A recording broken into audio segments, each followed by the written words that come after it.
In last week's reading, we read about the inauguration of the Mishkan, where the 12 princes of Israel, each prince representing his own tribe, wanted to give gifts, which were gifts, whether they were sacrifices or gold and silver, whether it was meal offerings, whatever it was. And God says to Moshe, accept it. And there's a certain order of priority. Who do you accept first, second, third? And it was a 12-day period. Every day, another prince brought his gift. However, this was only endorsed by God himself, that these 12 princes should give gifts. But if you research it, Aaron is not mentioned. Aaron is the prince of the tribe of Levi.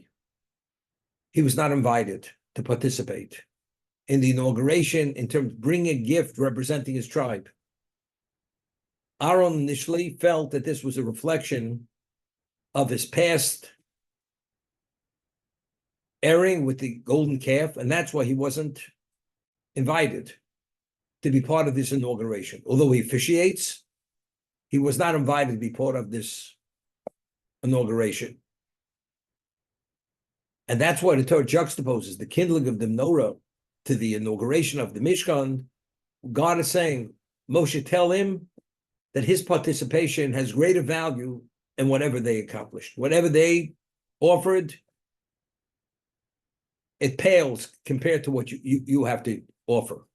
Okay, we're going to discuss that. But I just want to get back to last week. The Torah is so careful in not using even an additional letter if it's not necessary. The Torah only uses a word, only if there's what to learn from that word. There's nothing superfluous in the Torah. Even a letter, if the letter doesn't have to be written, even an extra letter, the Torah does not write. Because the Torah is what is perfect, precise, to the nth degree of precision. So Nachmanides asked a question, Ramban asked a question. If you take a look at last week's reading, the 12 gifts that were brought over the 12-day period by the princes, every gift is identical verbatim as the other one's gift. And this is the first day, Nachshon ben Aminadab, the prince of the tribe of Judah, brought A through Z. The second day, the prince of the tribe of Yisachar brought A through Z, verbatim. And it's mentioned 12 times, the exact same words. The Torah could have said, this gift was brought over a 12-day period by 1 through 12. Rather than repeating the gift over and over again, verbatim, seems to be totally superfluous. If we'd be writing it, we'd record it differently. So why does the Torah repeat itself over and over again? So Ramban says something phenomenal concept. I'll give you an example, just give you a little bit of a background on this. If a person puts on tefillin, and when he puts it on, he has in mind, he's doing it for the sake of a mitzvah, not just by rote. And he's focused and attentive to what he's doing. And not only does he do it for the sake of the mitzvah, he does it with reverence. And he does it out of love. So that positive commandment which he's doing is firstly done for the sake of a mitzvah, fully attentive to that reality, to do the will of God. Not only why is he doing the will of God, out of reverence, out of love. So this action is infused qualitatively with something which brings that mitzvah qualitatively to another level. You have another person putting on the exact same pair of tefillin. He's distracted. And he does it by rote. He doesn't think about God, he thinks about nothing. He's doing the same action. The fact is, the two identical, putting the tefillin on the arm, it's identical in the physical act. But in terms of the innate value of that, it's a different dimension of reality. So if you video that person's action, two people that are doing the same thing, saying the same words, saying the same bracha, the same blessing. But because one is infused with another level of attentiveness another level of quality, out of love, out of reverence. It's a multi-dimensional act, and the first is not comparable to whatsoever to it. Okay? We have 12 tribes. Every tribe, as we see from the blessings that Yaakov had given his sons before he passed away, to identify their destiny, how each tribe has its own unique abilities and contribution to the Jewish people. In the totality of all 12, you have the totality of the Jewish people. But each tribe contributes another aspect to fully flesh out the totality of the spirituality of the Jewish people. Like we had said, the Chofetz Chaim always cites the Rav Chaim Vital that we have 248 positive commandments. The 248 parts to the body. Each commandment corresponds to one of the parts of the body. Rav Chaim Vital writes, who's the primary student of the Arizal, who recorded all his writings, writes that the Jewish neshama, the Jewish soul, has 248 components. And every positive commandment we do, we infuse that component with a degree of spirituality, and that nurtures the neshama, and over a lifetime, it expands it to a certain level. And that positive commandment you do, which corresponds specifically to that component, based on the quality of doing that mitzvah, the focus, the intent, the kavanah, we'll call, is done me'ava, is done out of love, is done niyira, out of reverence, and so on and so forth. That will determine to what degree that component is spiritualized and advanced. This is the concept. So just as the positive commandments correspond to every part of the soul, there's a soul called the soul of the Jewish people. It's comprised of 12 entities, 12 parts. Each tribe corresponds to one part of that total spirituality of the Jewish people. Each tribe has another level of representation in terms of its unique character and spirituality, as was designated by Yaakov when he blessed his children before he passed away, and was given the blessings that were given by Moshe Rabbeinu before he passed away. Again, identifying them for what their potential was. So when they brought that act, they brought that same gold vessel with the incense offering in it. It had another degree of intent. So even though the physical was identical, but because it was infused with the intent of the representation of that tribe, which only the prince was the one who was fully in touch with that, because that was his essence. So therefore, although when you read the script, the narrative, it's identical, word for word, verbatim, each one is totally different.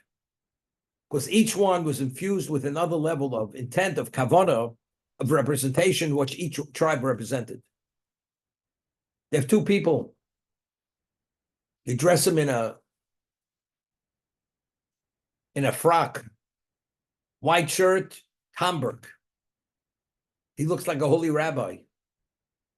For one, it's a costume. For the other one, that's who he is.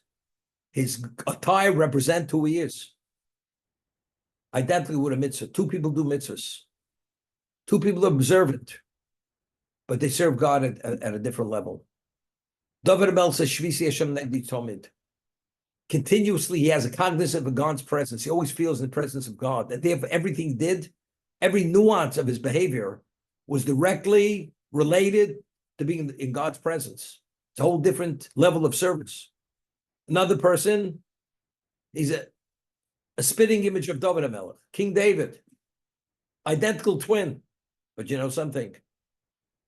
We talk about worlds apart. It's not enough of the difference between David HaMelech, who's considered one of the most special Jews who ever walked the face of the earth, and whoever this other person is, although there's a resemblance between him and David. They're worlds apart. We find the Torah tells us that there's certain transgressions will carry the death penalty. Let's say, if a person violates, transgresses certain laws, it carries the penalty of stoning. death by stoning. Death by stoning doesn't mean what the world thinks, like, the Taliban. People go and they pummel the person with stones till he dies. That's what the Torah means. Death by stoning means this. The Talmud tells us they take a person and they put him on an elevated platform, which is equivalent of his height. They tie his hands behind his back and they tie his feet together and they push him off backwards. If a person is pushed off backwards from that height, and because he can't brace his fall, what normally happens is he breaks his neck. When a person breaks his neck, it's immediate death. So by the time he hits the ground, he's no longer alive. And then they take a stone and put it on his chest. That's dying by stoning. That's stoning under Torah. It's symbolic. It's the stone. It's like a statement. What happens if the person doesn't die as quick? By putting the stone on him, that actually, the last bit of life he has, that will bring about his death. But the body remains intact. The body's not pummeled. Why is the body not pummeled? Because the Torah tells us, you must love your fellow as you love yourself. You can't desecrate the body. If you stone the body and pummel it with stones, you desecrate the body. And therefore, one is not permitted. So the body remains intact. That's stoning. So the Torah tells us that whoever who dies by stoning, the Torah says you have to display his remains until evening. And before evening, you have to take him down. Why? Because kikillas Hashem tovu. Because the curse of God is being displayed. What do you mean? What is that? The curse of God. So Rashi cites the Midrash. The Jew was created in the image of God. What is it now? So you have two brothers, identical twins. One became the king, and the other one became a bandit. And he was a fugitive. There was a bounty on his head, and he was hanged. And they hung him in the public square. But the one who's hanged in the public square is the identical twin of the king. So when people walk by, what do they say? The king is hanging there. It's a disgrace. Therefore, since the Jew is B'Tselem Elokim, is in God's image, you display him, but you take him down immediately. Because that the Jew is being displayed because he was put to death by stoning, you're disgracing God's name. Therefore, it's just display him, take him down immediately. That's the concept. But they look the same. One's a criminal, the other one's the king. So looking alike means nothing. Living identical lives. One is a life of superficiality, and the other one's a life of what? Of innate quality. They look the same, but they're not the same. You have two human beings. Lahavdil. You have Einstein, you have a person with an ordinary IQ. And the ordinary Jew allows his hair to grow like Einstein and grows a mustache like Einstein. You walk into the room, you think Einstein walked in. The moment he opens his mouth, you understand this is not Einstein. Same thing. 12 princes bring gifts. They're all physically identical. But since each one is infused with what each prince representing his tribe, each gift is a different gift. It's like one's made of platinum, the other one's made of gold, the other one's made of silver, the other one's made of copper. It has nothing to do with the material makeup. It's the innateness of what that represents. That's the concept. So when the 12 princes brought their gifts and the sacrifices, what did that have to do with? That's creating the spiritual infrastructure of the Jewish people. As we have a physical infrastructure, 12 tribes, each one born in a different sequential, in a specific sequential order. Ruvain, the eldest, Shimon the second, Levi the third, Judah the fourth, and so on and so forth, through the 12. But that is the physical profile of the Jewish people. Now, how do you create the spiritual profile of the spiritual people? There's a spiritual counterpart to the Jewish people. That was designated by Yaakov to identify the potential And if they actualize that potential, each one, it's a totally other spiritual profile. One is not similar to the other, although they all look like brothers. In the totality, they form the Jewish people. In the spiritual realm, they have that representation. So each prince understood the innate objective of that tribe. He infused it with what? With that intent. So the 12, it's not redundant, it's not repetitious. But rather, each gift that was brought and each part of that gift is another gift. That's the Ramban. That's Nachmanides' answer why this is not called repetitious, redundant, but rather each one is unique in its own right. That's the Ramban. So what were the gifts? What are the Jewish people? The 12 princes, the 12 tribes. Aaron represented the tribe of Levi. Levi is the 13th tribe. The 13 tribes, 12 tribes received a portion of the land. Levi received no portion of the land. They are the officiants of God. Aaron had a problem.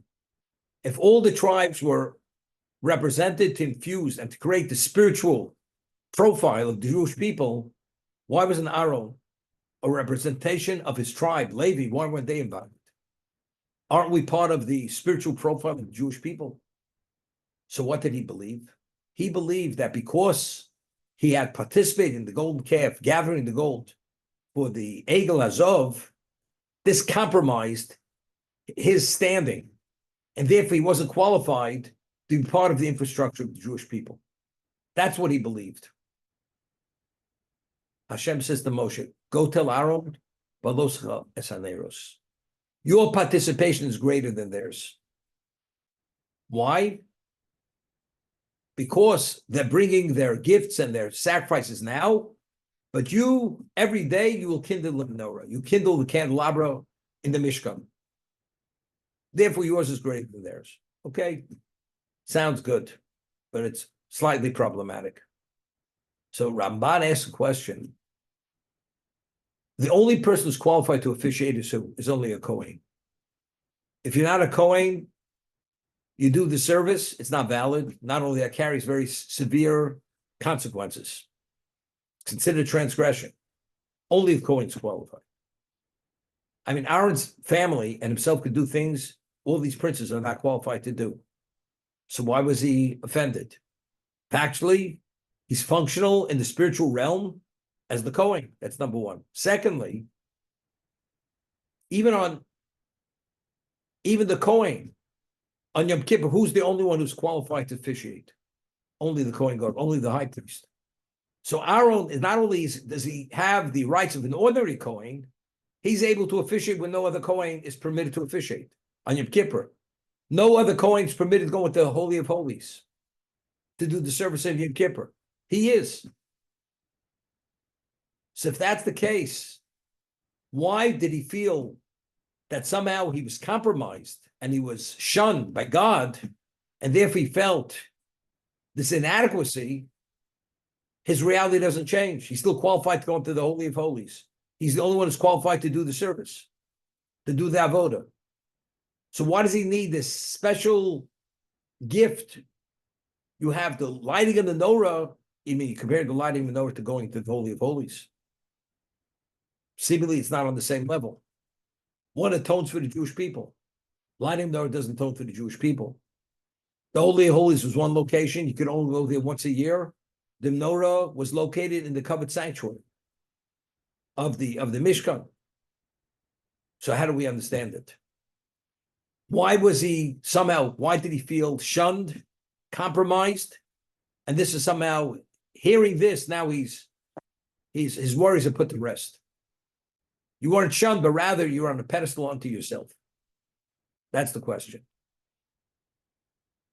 It's the Ramban's question. Ramban found the Medrash says it's referring to lighting of the Hanukkah menorah.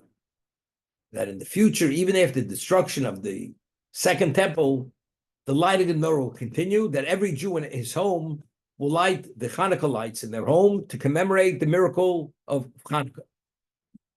Okay? Difficult. How does that somehow?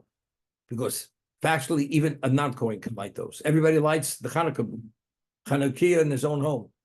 How does that somehow compensate for not participating in the inauguration of the Mishkan? Because your lighting will surpass it because every Jew in his home will light the menorah, commemorating the miracle of Hanukkah. Okay, difficult. And other commentators are not happy with the Ramban because it seemingly it doesn't answer the question. How's that a satisfactory response to our own? Now he feels at peace.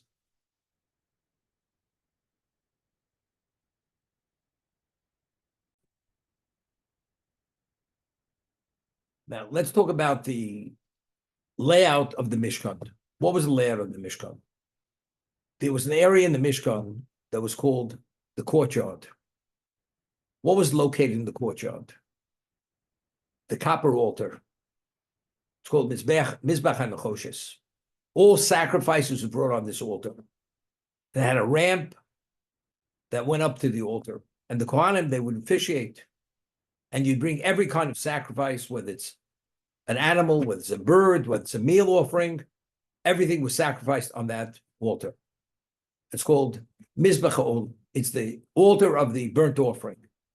Okay? Libations were on that altar. They poured libations every day. Wine libations was on that altar. The corners of the altar. That's called the Chotzeh, the courtyard. Now, if you continued walking, you'd walk into a location called the Heichel. What was the Heichel? Heichel means it was a continuation of the sanctuary, except that it had a covering over it. It wasn't open to the sky. What was contained within the Heichel? To the northern side, you had a golden table, which you had the showbread of the Jewish people, 12 loaves of bread, and it was all of gold. I mean, the table was gold.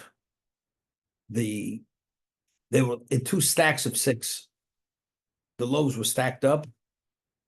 So you had a vertical post, and you had an insert in that came out horizontally, and each loaf sat on this golden extension. It was a golden table. That was on the northern side. On the southern side, you had a candelabra, what we called the menorah. It's 7 lights, and that's what the Kohen or Aaron would kindle. In the middle, you have a golden altar. What was the golden altar? An altar made of gold. You would sacrifice the incense offering twice a day there. But no meat offering, no bird, no meal offering, no wine was permitted to go on that altar. The only thing you permitted to sacrifice on there was the incense offering, which was a special offering. If you go a little bit further, so to the southern side, you had the menorah. On the northern side, you had the golden table with the showbread. In the center, you had the golden altar. You walk a little further, you have what we call a parochus. You had a curtain that was from ceiling to floor, and that separated between the holy and the holy of holies. On the other side of that curtain, that's where the Aron was located. The ark, the golden ark. What was the golden ark? The Aron. It contained the second set of tablets that were given to Moshe Rabbeinu, which represented the reinstatement of the Jewish people that we've forgiven. It contained the broken tablets that were broken by Moshe when he came down. He saw they were doing idolatry, and also a Sefer Torah was there. Also, on top of the Aron, you had a slab of gold, and from that slab you had 2 cherubs on top of that. That is the Holy of Holies. Now, the Talmud tells us, the Gemara tells us, now what exactly is the value of the menorah, the kindling, significance-wise? You realize in the covered sanctuary where the menorah was, throughout the day nobody was there. You would light the lights and walk out. So what's the point of lighting the lights? Kindling the menorah, that's firstly. Secondly, as we'll see in a moment, if you want to maximize on light, when you have the wicks burning, you turn them outward or minimally vertically. What about if you turn the wicks inward? That means all the fire is facing the center. You had 3 stems on the right, 3 stems on the left, and you had a single post That's the menorah. And that, you had a wick, also vertical wick. So the Torah says you take all the lights from the right side, you turn the wick towards the center, and you take all the wicks, lights on the left side, turn it towards the center. So over there, are you maximizing on the light or are you minimizing the light? You're minimizing the light. So what's the point of lighting it? What's the point? It's not to illuminate the location. Nobody's there all day. He lights it, kindles, and walks out.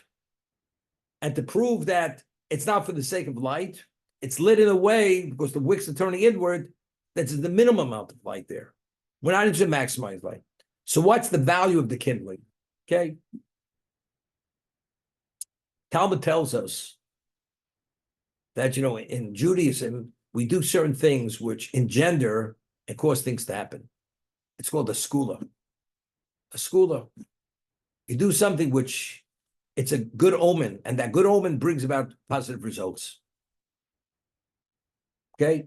For instance, the Talmud tells us that whoever would participate in the incense offering, it actually would engender wealth.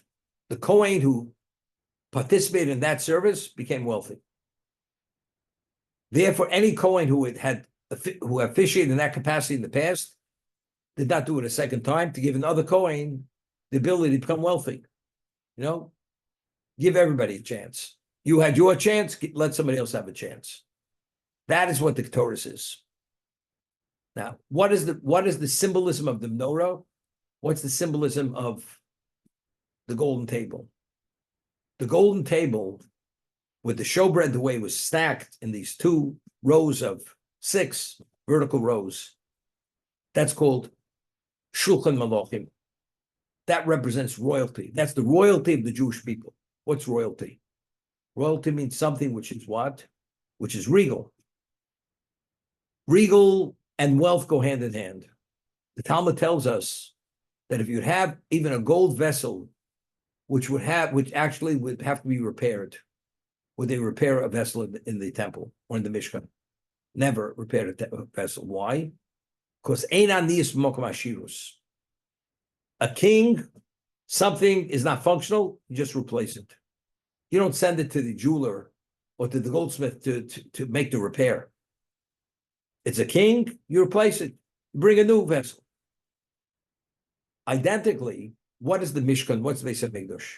That's the location. You're doing things to service God, to serve God, serve Hashem. So if the vessel would become worn out or damaged, it would not be repaired because ein anius b'mokom ashirus. You don't display impoverishment where you're supposed to have this magnanimous setting of royalty. Okay? So the Gemara tells us if a person wants to do something to engender wealth upon himself, when you say the Amidah, you should say it.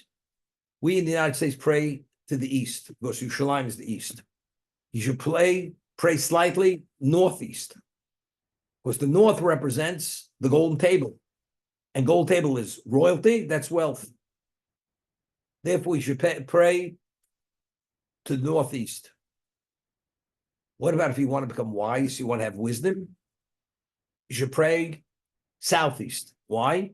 Because the menorah represents elucidation, illumination. So if you want to get wiser and smarter, when you say the Amidah, do it southeast. Because the southern wall of the covered sanctuary had the menorah. What exactly did the menorah represent? The menorah represented the oral law, which is the elucidation of the written law. We have five Chumoshim, 5 books of Moses. Every word, every pasuk, every verse is open to 1,000 interpretations. But God at Sinai, not only did he give us the written law, he gave us the oral law. The oral law is God's interpretation of what he meant and how it's derived from those words and why those words only mean that, mean nothing else. To come upon the truth of the Torah, to synthesize, take the oral and show exactly how that's extracted from the written, it takes a tremendous amount of insight and understanding. What engenders the ability, what we call divine intervention, to give the person, the human being who has just a physical mind, to be able to process spiritual information. The kindling of the menorah, which represents elucidation, illumination, when the Kohen lights, kindles that menorah, there's a release of spiritual energy that's available to every Jew. That when you study, that energy allows you to come upon the truths of Torah. That brings about that divine representation of God that has relevance to every single Jew. That's the value of lighting the menorah. That's elucidation. It elucidates, represents the oral law, which is elucidation of the Torah. So if you want to become wise, what does the south direction represent? It represents wisdom. Therefore, it says, Misharus lahachkim yadrim. You want to become wiser? It should be in the southerly direction. You want to become wealthy? The northerly direction. That's the Gemara. Okay. Let's see you have.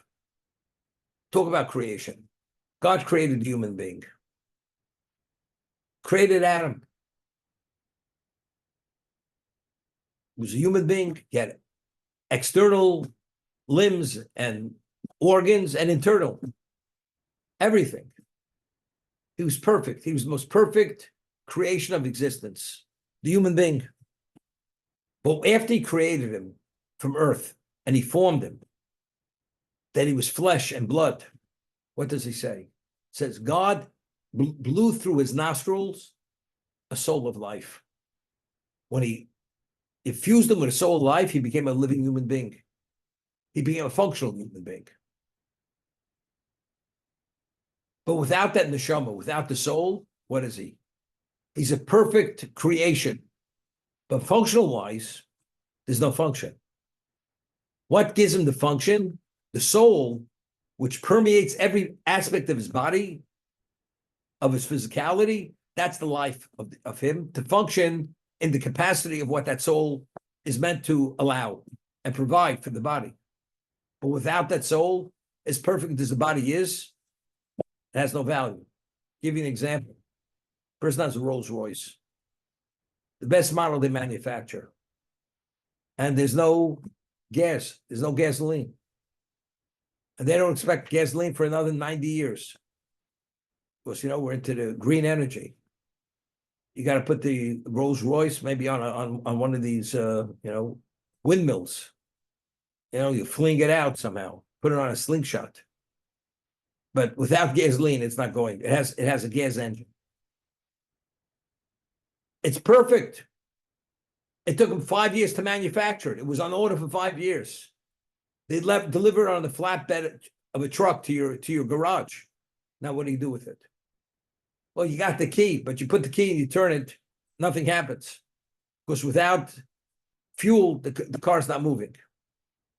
So what is the essence, which is the primary function of the body of the human being, which provides every function to address every potential of the human being? That's the neshama, that's the soul. If you have a soul, then we can talk about maximizing a potential of whatever that body represents. Without the soul, we call it a corpse. That's what it is. Let's talk about the Jewish people. We're saying that the kindling of menorah represents, that provides the illumination, elucidation to come upon the truths of the written law. So when you study the oral law, you're able to embrace it and grasp it in depth and breadth, to be able to understand why, when God said those words mean only that and nothing but that. How does that come about? That's through the kindling of menorah. The kindling of menorah by the Kohen actually activates those energies and forces which give you the divine assistance to be able to come upon those truths. That's what it is. So what is the spiritual infrastructure of the Jewish people? You know what it is? That's the 12 tribes. They represent the physical, the spiritual infrastructure. What each tribe represents. What does Levi, what does the tribe of Levi represent? Levi was the only tribe that did not participate in the golden calf. They're the purest. They represent the neshama of Klal Yisrael. They are the soul. Now, what provides the soul? What's the spiritual heartbeat of the Jewish people? That's the Torah. The Torah is the spiritual heartbeat. That spiritualizes every aspect of the Jew, every fiber of his body. When he does the mitzvah, when he studies, it touches him at every level. Wherever it touches him, that he becomes spiritualized. Chofetz Chaim writes something interesting. You have a bull. It's a mass of muscle and flesh and bones and sinews and blood. You want to benefit from that animal, not a problem. It's an unintelligible creature. What happens if you consecrate it to be a sacrifice to be brought on the altar? So you've given it exclusivity through its designation. It's only for God. At that moment, from that moment going forward, you have no right to benefit from that. If you benefit from that animal, you're in violation of a Torah law. Why? Because since it was designated that its exclusivity is only God, you have no right to benefit from it for anything other than that context. So the Chofetz Chaim brings out the animal has no intelligence. It's an object.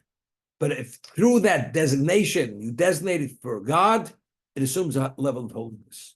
So a human being, a Jew has a neshama, we have a soul, and we have an intellect. And you go and you dedicate your life to God. What happens? The animal has no spiritual component. It has a life source, but not a spiritual component. The Jew has not only a life source, we have a neshama. The neshama spiritualizes. When you actualize it, you spiritualize the whole totality of the person. But what is the spiritualization of the neshama determined by? It has to be activated through Torah. The Torah is the activation. Code. I've created the evil inclination. The antidote to that is the Torah itself. And the Gemara says, the evil inclination, when you expose him, even if he's like a rock, the rock will melt. The metal will burst. The water will dry up. It totally incapacitates anything which is contrary to God's will, if you're touched by the Torah itself. So who provides that divine energy, assistance, intervention for every Jew? Aaron. When he kindles that menorah, he activates those forces that makes the ultimate eternity available to every Jew through this understanding of the Torah. This is Rotz Ladrim Yadrim.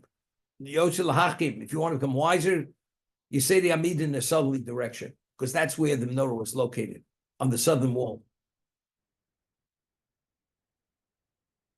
Therefore, your participation, don't feel you were shunned. Your function, your representation is not the spiritual profile, but you are the heartbeat. You are the soul of the Jewish people. The Gemara quotes a verse in Malachi that when you choose a rabbi, a teacher, a rebbe, it should be a teacher who's Domal Malach Hashem Tzvodos, a teacher who has a semblance of an angel. Why? Because the Malachi writes, Sifsei Kohen Yishmu Das. The lips of the Kohen are the keepers of the faith. Domer L'Malach Hashem Tzvodos. And that person has a semblance of an angel. So what is the Kohen? The Kohen is the disseminator of Torah. That's what he is. That's his role. His role is to disseminate Torah. So that is the core. That's not external, that's internal. That's the soul of the Jewish people. Therefore, Hashem says to Moshe, tell Aaron, he shouldn't feel at all that he's left out, feel shunned. His participation is greater than yours. Because without Torah, we're an ordinary people. The only reason we have relevance to Torah and to integrate it into our lives is only because of the lighting of the menorah. Therefore, your participation, it's greater than going to the Holy of Holies. Holy of Holies has nothing to do with the divine assistance to come upon the truth of Torah. Doing tshuva has nothing to do with it. but the kindling of the know, which is directly representing that, the elucidation, illumination of that location represents the elucidation of the Torah. That's the ultimate. Therefore, you being the one to bring that about, your participation is greater than theirs. So don't see it as being shunned. See it because you're exclusive. In your level, you're able to bring about things which they can't bring about. I asked the question. Last week, we read about the Nazarite, the Nazir. A Nazarite's not permitted to drink wine. He's not permitted to eat any grape derivative, not grape seeds, not the skin of the grape skins, dried, moist, off limits. But in addition, he's not permitted to cut his hair for 30 days, and he's not permitted to contaminate to the dead. That's the total profile of the Nazir. Now, why does the Nazir become a Nazir? Why should a person deny himself wine or grapes or raisins and want to be so careful that he's not permitted to contaminate himself to the dead? He's not permitted to cut his hair. Why? Why does the Torah juxtapose the Nazir to the story of the adulteress? Well, ultimately, if she's found guilty, what happens to her after she drinks the water with the writ obliterated to it? She dies the most violent death. There's like a tempest in her, which literally destroys her body. She becomes like a dismembered entity. Anybody who witnesses such a gruesome, terrifying act, what does he do? The Torah has become a Nazir. Why? Meaning swear off wine. Enter into a state that you're not permitted to wine. Why? Because how do you think this woman ended up committing adultery? She met this guy. They went out for a social drink. Eventually became more than social. It led to something which is tragic. They committed adultery. So when you see the end result of where it started and you trace it back to the source, understand what wine could bring to this tragedy, this devastating event, become a Nazir. Because now you see the evil of wine, the consequences of wine. That's why the Torah juxtaposes the Nazarite to the Sota, to the suspected adulteress, who's found guilty, who actually committed it, and then she dies. So I ask the question, if the whole idea is to swear off wine, what does he have to become a Nazarite? So let him take an oath. I swear I will not drink wine. I will not eat a grape derivative. That ended with that. What do you have to enter into a realm of Nazarite? A Nazarite's not even permitted to contaminate to his 7 closest relatives, similar to the high priest. In addition, he's not permitted to contaminate to the dead, like the Kohen. He's not permitted to cut his hair, which is unique to him. Why? Why all this? If the issue is wine, make a vow, take an oath. You're not going to drink wine. You're not going to have anything to do with grapes. Why isn't that sufficient? So I always say the two things. A person learns and believes in the 13 tenets of Jewish belief. You have a share in the world to come. But there's knowing it and there's internalization.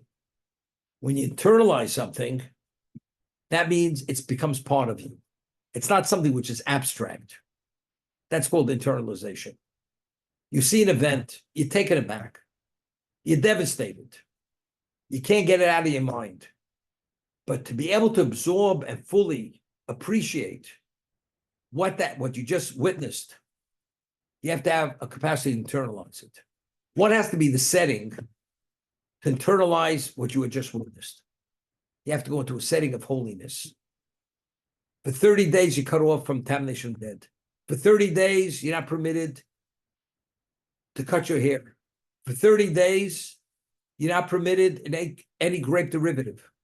And if you're in that state for 30 days, that will give you a capacity to absorb that event that you witnessed, that you touched with that forever, that you will never, ever even consider beginning such a relationship, which God forbid leads to adultery. So it's for the sake of internalization. Oh, because to be able to understand and appreciate the evil of evil, you have to have a capacity to appreciate what holiness is. And as Zolta, this is the antithesis of what holiness is. Give you an example.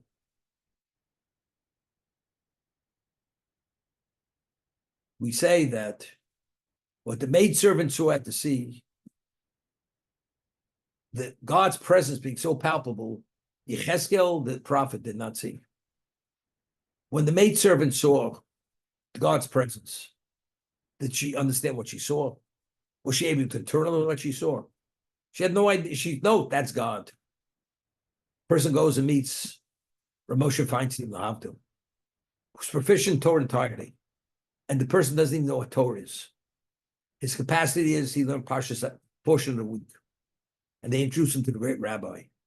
Shakes his hand, and he sees the rabbi, and they tell him who the rabbi is and what he knows. But because he has no understanding of what he represents, he's not touched by the rabbi.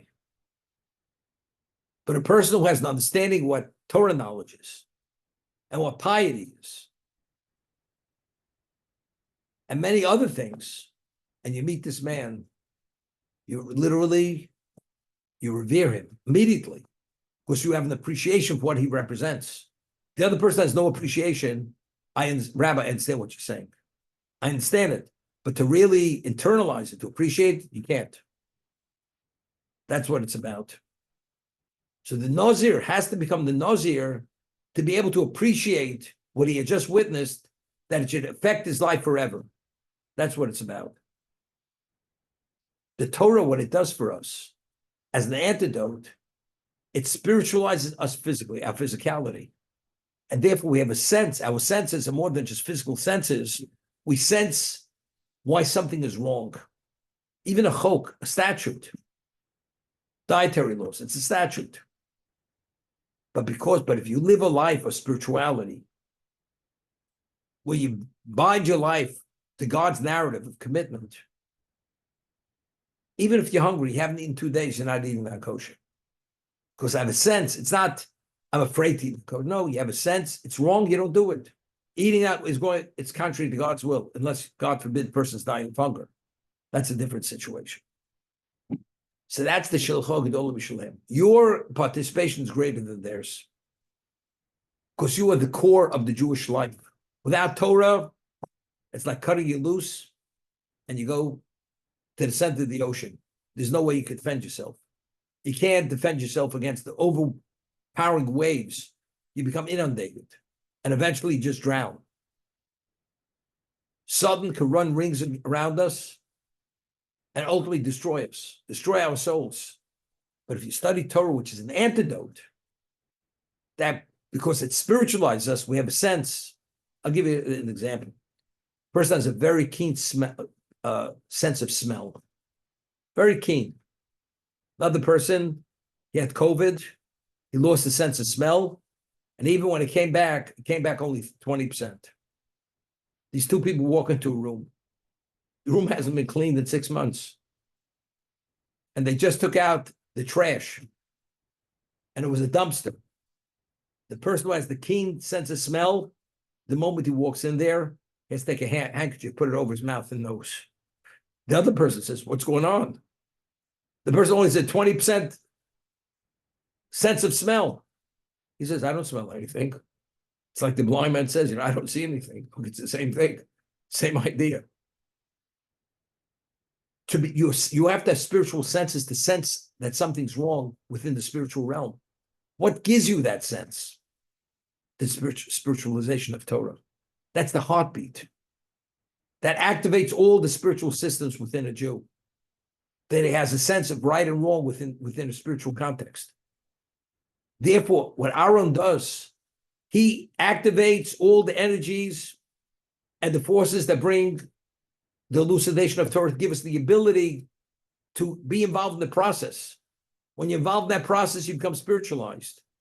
The moment you become spiritualized, your senses are activated.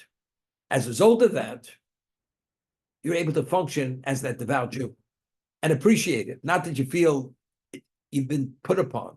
No. You pride yourself. You're privileged to be able to be that. That's what it is. In the morning, right after the blessings of Shachar, Birchas Shachar, we say, Ashreinu matov chelkeinu, u'ma noim g'oleinu ma yofer shosei. Fortunate is, matov chel, how good is our portion? Ma noim g'oleinu, how pleasant is our lot? And how beautiful is our existence, our inheritance. You say, what's so beautiful about it? Is the sterling silver on the table, you know?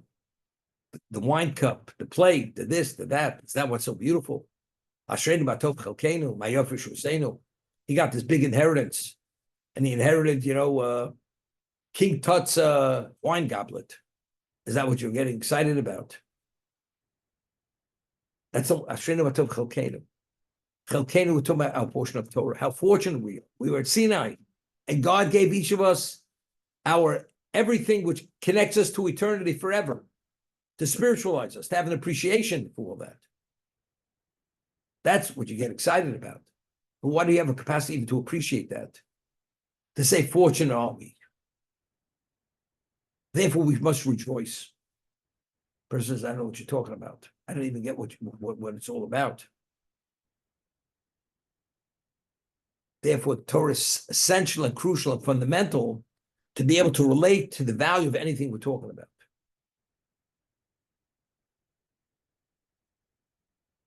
Okay, we're going to stop here. It's 7. Okay. Bye. Take care. See you at 7.